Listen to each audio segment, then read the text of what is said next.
তাই এখানে যারা আছেন, যারা বিবাহ করেছেন আর যারা বিবাহ করবেন, সকলের প্রতি আপনি যখন বিবাহ করবেন প্রথম কাজটা হলো, রসুল বলেছেন, আমাদের নবী বলেছেন, আমাদের নেতা বলেছেন, 4টি বিষয় দেখে, 4টি গুণ দেখে পাত্রী নির্বাচন করতে হবে, বউ নির্বাচন করতে হবে।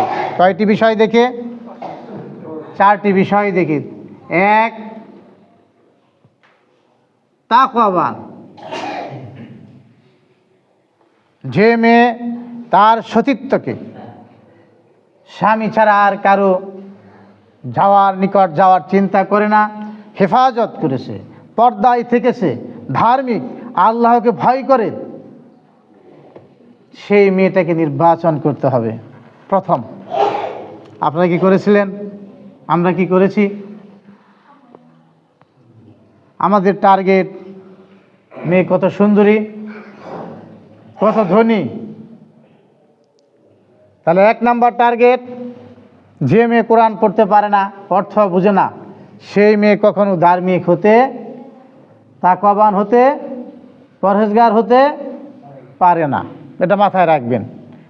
আগের দিনে আমাদের যারা মুরব্বি ছিল তারা ছেলের জন্য বউ নির্বাচনের সময় কোরআন হাদিস জিজ্ঞেস করত, এখন আর সেই চল নাই।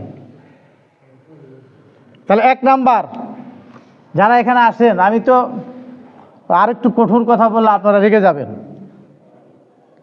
কিন্তু আপনারা তো আসলে জান্নাত প্রত্যাশী লোক না। এখানে যারা আছেন প্রত্যেকেই জান্নাত প্রত্যাশী না। ইখলাস, আল্লাহ সন্তুষ্টির জন্য আমরা কাজ করি না, এটাই বাস্তব। আমিও আপনাদের এই বিগত 24 ঘন্টা কি আল্লাহ সন্তুষ্টির জন্য ব্যয় করেছেন? করেন নাই। তাহলে কিভাবে জান্নাতে যাবেন? প্রিয় ভাইয়েরা আমার, 2, বংশ দেখবেন।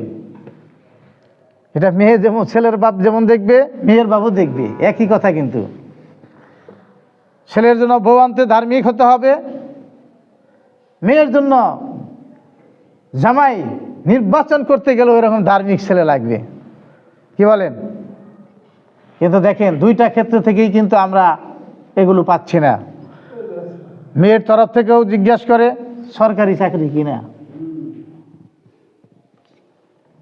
ছেলে ধনী কিনা, মেয়ের পক্ষ থেকে এই জিজ্ঞেস করা হয়।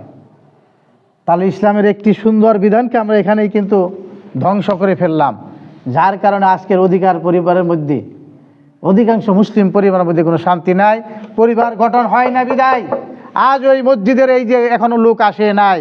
পরিবার ভালো হলে, যার পরিবার ভালো তার পরিবারের প্রত্যেকটা সদস্য যদি পুরুষ হয়, সক্ষম হয়, মসজিদে আসছে। আর যার পরিবার খারাপ, তার পরিবার থেকে ওই একমাত্র বুড়া মানুষটাই মসজিদে চলে আসছে। আর রিজালু কাওয়ামুনা আলান নিসা, পুরুষরা নেতৃত্ব দিবে মহিলাদের উপর। আপনি কেমন পুরুষ যে আপনার ছেলে আজকে মসজিদে আসে নাই?